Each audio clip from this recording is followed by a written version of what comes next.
નમસ્કાર દર્શક મિત્રો, ધ લોકસત્તા શોમાં આપનું સ્વાગત છે।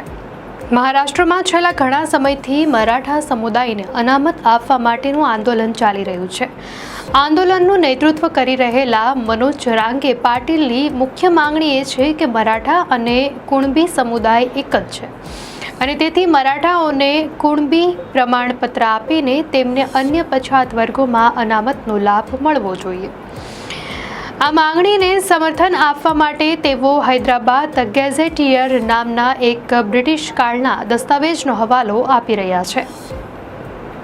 આ માંગણીને લઈને હજારો સમર્થકોએ મુંબઈમાં વિરોધ પ્રદર્શનો કર્યા હતા। જો કે બીજી તરફ ઓબીસી સમુદાયના સંગઠનો આ દાવાને ફગાવી રહ્યા છે અને ઓબીસી ક્વોટામાં મરાઠાઓના સમાવેશનો વિરોધ કરી રહ્યા છે।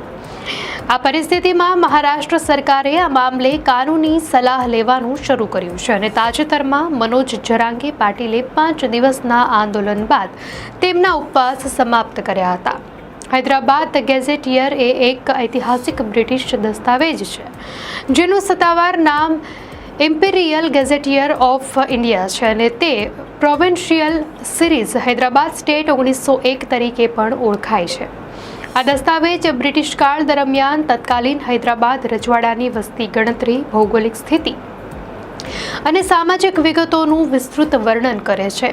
તેમાં શહેરો, ગામો, કૃષિ, નદીઓ અને વિવિધ જાતિઓની વસ્તી જેવી માહિતીનો સમાવેશ થાય છે। આ દસ્તાવેજમાં મરાઠાવાડાના 5 જિલ્લાઓનો ઉલ્લેખ છે, જેમાં ઔરંગાબાદ, બીડ, નાંદેડ, પરભણી અને ઉસ્માનાબાદનો સમાવેશ થાય છે, જે તે સમયે હૈદરાબાદ રાજ્યનો ભાગ હતા। આ ગેઝેટિયરના ઔરંગાબાદ જિલ્લાને લગતા પૃષ્ઠ પર ખેતી કરતી જાતિઓના વર્ણનમાં મરાઠા અને કુણબી જાતિઓને એકસાથે મરાઠા કુણબી તરીકે દર્શાવવામાં આવી છે, જેમની વસ્તી 2,57,000 નોંધાઈ હતી।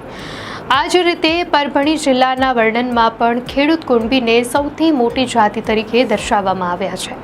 મરાઠા અનામતના સમર્થકો આ જ ઉલ્લેખને આધાર બનાવીને દાવો કરી રહ્યા છે કે આ દસ્તાવેજ સ્પષ્ટપણે દર્શાવે છે કે મરાઠા અને કુણબી મૂળભૂત રીતે એક જ સમુદાય છે। તો સુપ્રીમ કોર્ટના વકીલ શ્રીરામ પિંગલે અને અન્ય વિદ્વાનો પણ આ દલીલને સમર્થન આપે છે, જે મુજબ તે સમયે આ પ્રદેશમાં મરાઠા વસ્તીને કુણબી તરીકે ગણવામાં આવતી હતી। મરાઠા અનામત આંદોલનકારી મનોજ જરાંગે પાટીલના મતે આ ગેઝેટિયર એક સરકારી દસ્તાવેજ છે જેનો ઉપયોગ મરાઠાઓને કુણબી પ્રમાણપત્ર આપવા માટે તાત્કાલિક થવો જોઈએ। આંદોલનકારીઓનું કહેવું છે કે જો આ દસ્તાવેજમાં મરાઠા અને કુણબી એક તરીકે નોંધાયેલા હોય તો સરકાર માટે તેમને ઓબીસી ક્વોટામાં સમાવવાનું સરળ બની જાય છે। જો કે કેટલાક વિદ્વાનો અને ઇતિહાસકારોના અનુસાર હૈદરાબાદ ગેઝેટિયર એ કોઈ સત્તાવાર નિઝામ સરકાર દ્વારા પ્રકાશિત દસ્તાવેજ નથી, પરંતુ બ્રિટિશ શાસન દ્વારા વહીવટી અને યોજનાકીય હેતુઓ માટે તૈયાર કરવામાં આવેલી વસ્તી ગણતરીનો એક ભાગ છે।